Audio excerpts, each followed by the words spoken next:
The Western press is already counting down the days until the US invasion of Iran begins. Donald Trump's 10 to 15-day deadline, which he set back on February 19th for the Iranian regime to abandon its uranium enrichment program, is about to expire. In anticipation of an American attack, Israel's security agencies and emergency services have been placed on the highest level of defense readiness. The Israeli press writes that if Iran does not make concessions during today's negotiations in Geneva, a US invasion will be inevitable.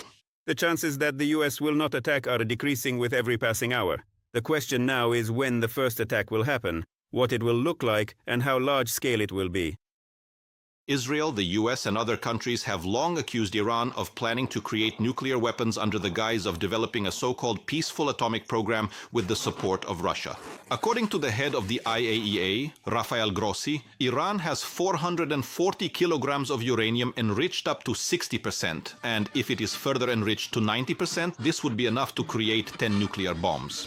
However, the destruction of Iran's nuclear capabilities is not Trump's only goal. For 47 years now, Iran has been ruled by an openly anti-American, radical Islamist regime of the Ayatollahs, which from the very beginning declared a course of confrontation with the main US ally in the Middle East, Israel, and with all countries that support America. After the latest US strikes on Iran's nuclear facilities, Operation Midnight Hammer, as well as their sanctions pressure, an economic crisis began in the country, which led to anti-government protests. During his annual address to Congress, Trump emphasized that the Iranian regime had killed tens of thousands of people during the protests that had been ongoing since the end of last year.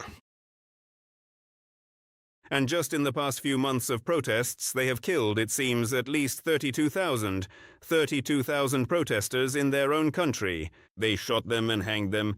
We prevented them from hanging others through serious threats. But these are terrible people.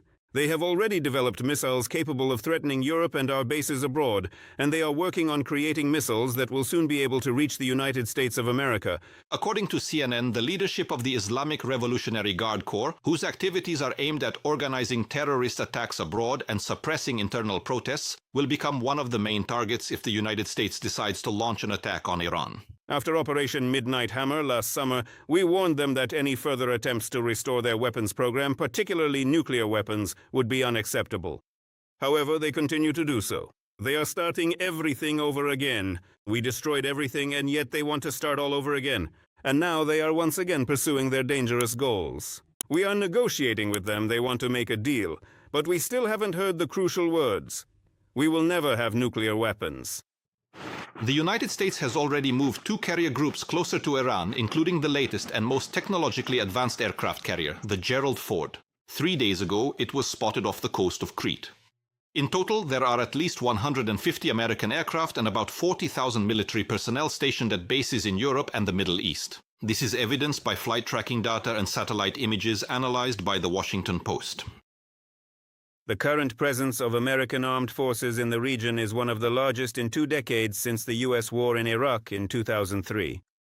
The buildup of forces is taking place after President Trump threatened to attack Iran if an agreement to limit Iran's nuclear program is not reached.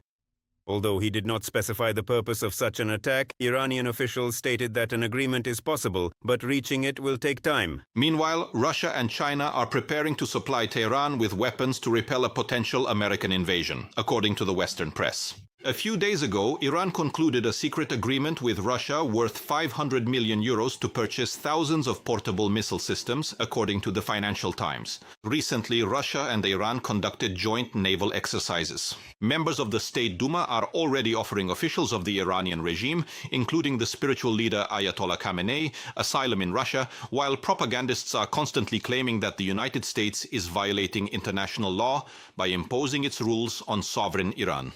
At the same time, they conveniently forget to mention how the Kremlin uses threats to dictate its terms to former Soviet republics. In turn, Reuters reports that China may sell Iran supersonic anti-ship missiles amid the deployment of the American fleet in the Middle East. These supersonic missiles have a range of about 290 kilometers and are designed to evade ship defenses thanks to their low and fast flight. Their deployment will significantly enhance Iran's strike capabilities and pose a threat to the US Navy in the region. For Trump, a swift victory over Iran could become a trump card ahead of the midterm congressional elections this November, following a significant drop in his approval ratings. However, the president's advisors say that the scenario of an instant success in Venezuela may not be repeated, and there is a risk of the US being drawn into a prolonged regional war in the Middle East. Oleksandr Muzichuk, Podrobnosti, Inter TV channel, Marathon, United News.